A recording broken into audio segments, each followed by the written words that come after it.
বেয়া হয়েছে। কিমান দিন ধৰে? মোটামুটি আজি 3 মাহ হল। এইটোৱে জানে, এইটোৱে ছাৰে জানে, এইটোৱে তাতে গেছিল, মানে তাহন বলে কৈছে যে বিলটো ক্লিয়াৰ হব লাগে, তাৰপিছত বলে লাইনখন আমাতে স্পীড দিব।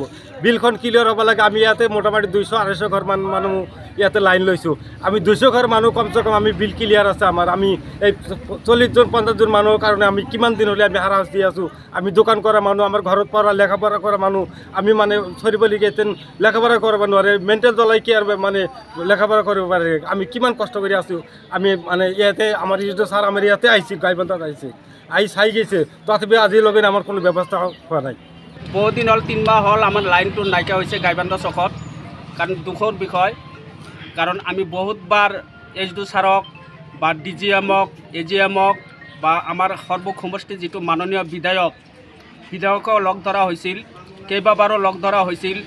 বিধায়ক ৰিকুৱেষ্টো কৰা হৈছে যে আমাৰ গৰীব মানুহ ইয়াতে বহুতবাৰ যিখিনি মানুহ আছে গৰীব মানুহ, বিল যিবিলাক বাকী আছে সেই বিলখিনি উঠোৱাৰ দায়িত্ব কোনে, ৰাইজে না বিদ্যুৎ কর্তৃপক্ষই বিল উঠাব লাগে? কিন্তু সিহঁতে নউঠাই আমাক রাইজের উপর দায়িত্ব দিয়ে আমি রাইজে বিল কেনকে উঠাই দিম? আমি তো বিল কারো লাইন কর্তন করার অধিকার আমার নাই, যেটো বিদ্যুৎ বিভাগরে অধিকার আছে। কিন্তু আজি ইমান দিন রিকুয়েস্ট করার পিছতো আজি ল'ৰা ছোৱালীৰ হাই সেকেন্ডারি পরীক্ষা আইছে, মেট্রিক পরীক্ষা আইছে, কিন্তু বিভাগীয় কর্তৃপক্ষ কোনো কাণ হারা নাই। আমার স্থানীয় যেটো বিধায়কক রিকুয়েস্ট করার পরও এই বিধায়ক কোনো কাণ হারা নাই যে গাইবান্ধা চকত কাটাজাৰ পাথৰত যিখিনি মানুহ আছে এইবিলাক মানুহ বুলি গণ্যই কৰা নহয়। কাৰণ যদি মানুহ বুলি গণ্য কৰা হল হয় তেনেহ'লে বিধায়কক গুৰুত্ব দিলাক হয়, বিদ্যুৎ বিভাগক গুৰুত্ব দিলাক হয়।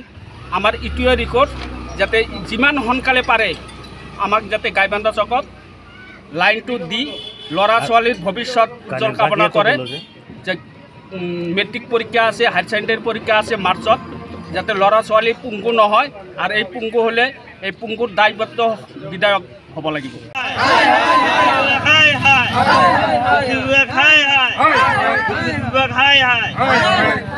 বেয়া হয়েছে। কিমান দিন ধরে? মোটামুটি আজি 3 মাহ হল। এইটোৱে জানে, এইটোৱে ছাৰে জানে, এইটোৱে তাতে গেছিল, মানে তাহন বলে কৈছে যে বিলটো ক্লিয়াৰ হব লাগে, তাৰপিছত বলে লাইনখন আমাতে স্পীড দিব। বিলখন ক্লিয়ার হব লাগে। আমি ইয়াতে মোটামুটি 200-250 ঘর মানুহ ইয়াতে লাইন লৈছোঁ। আমি 200 ঘর মানুহ কমসে কম আমি বিল ক্লিয়ার আছে আমার। আমি এই 40-50 জন মানুহৰ কাৰণে আমি কিমান দিন হলে আমি হাৰাশ দি আছোঁ। আমি দোকান কৰা মানুহ, আমাৰ ঘৰত পঢ়া লেখাপঢ়া কৰা মানুহ, আমি মানে চলিবলগীয়া এতেন লেখাপঢ়া কৰিব নোৱাৰে, মেণ্টেল জ্বলাই কি আৰু মানে লেখাপঢ়া কৰিব পাৰে। আমি কিমান কষ্ট কৰি আছোঁ। আমি মানে ইয়াতে আমাৰ যিটো ছাৰ আমাৰ ইয়াতে আহিছিল, গাইবান্ধাত আহিছে, আহি চাই গেছে, তথাপি আজিলৈকে আমাৰ কোনো ব্যৱস্থা হোৱা নাই। বহুদিন হল 3 মাহ হল আমার লাইনটো নাইকিয়া হয়েছে গাইবান্ধা চকত। কারণ দুঃখর বিষয়, কারণ আমি বহুতবার এইচডি ছাৰক বা ডিজিএমক, এজিএমক বা আমাৰ সৰ্বসমষ্টি যিটো মাননীয় বিধায়কক লগ ধৰা হৈছিল, কেইবাবাৰো লগ ধৰা হৈছিল। বিধায়ক ৰিকুৱেষ্টো কৰা হৈছে যে আমাৰ গৰীব মানুহ ইয়াতে বহুতবাৰ যিখিনি মানুহ আছে গৰীব মানুহ, বিল যিবিলাক বাকী আছে সেই বিলখিনি উঠোৱাৰ দায়িত্ব কোনে, ৰাইজে না বিদ্যুৎ কর্তৃপক্ষই বিল উঠাব লাগে? কিন্তু সিহঁতে নউঠাই আমাক রাইজের উপর দায়িত্ব দিয়ে আমি রাইজে বিল কেনকে উঠাই দিম?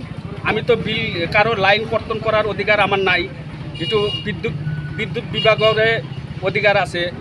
কিন্তু আজি ইমান দিন রিকুয়েস্ট করার পিছতো আজি ল'ৰা ছোৱালীৰ হাই সেকেন্ডারি পরীক্ষা আইছে, মেট্রিক পরীক্ষা আইছে, কিন্তু বিভাগীয় কর্তৃপক্ষ কোনো কাণ হারা নাই। আমার স্থানীয় যেটো বিধায়কক রিকুয়েস্ট করার পরও এই বিধায়ক কোনো কাণ হারা নাই যে গাইবান্ধা চকত কাটাজাৰ পাথৰত যিখিনি মানুহ আছে এইবিলাক মানুহ বুলি গণ্যই কৰা নহয়। কাৰণ যদি মানুহ বুলি গণ্য কৰা হল হয় তেনেহ'লে বিধায়কক গুৰুত্ব দিলাক হয়, বিদ্যুৎ বিভাগক গুৰুত্ব দিলাক হয়। আমাৰ ইটোৱে ৰিকুৱেষ্ট যাতে যিমান সোনকালে পাৰে আমাক যাতে গাইবান্ধা চকত লাইনটো দি ল'ৰা ছোৱালীৰ ভৱিষ্যত উজ্জ্বল কামনা কৰে। যে মেট্ৰিক পৰীক্ষা আছে, হায়াৰ সেকেন্ডাৰি পৰীক্ষা আছে মাৰ্চত, যাতে ল'ৰা ছোৱালী পঙ্গু নহয়। আৰ এই পঙ্গু হলে এই পঙ্গুৰ দায়বদ্ধ বিধায়ক হব লাগিব।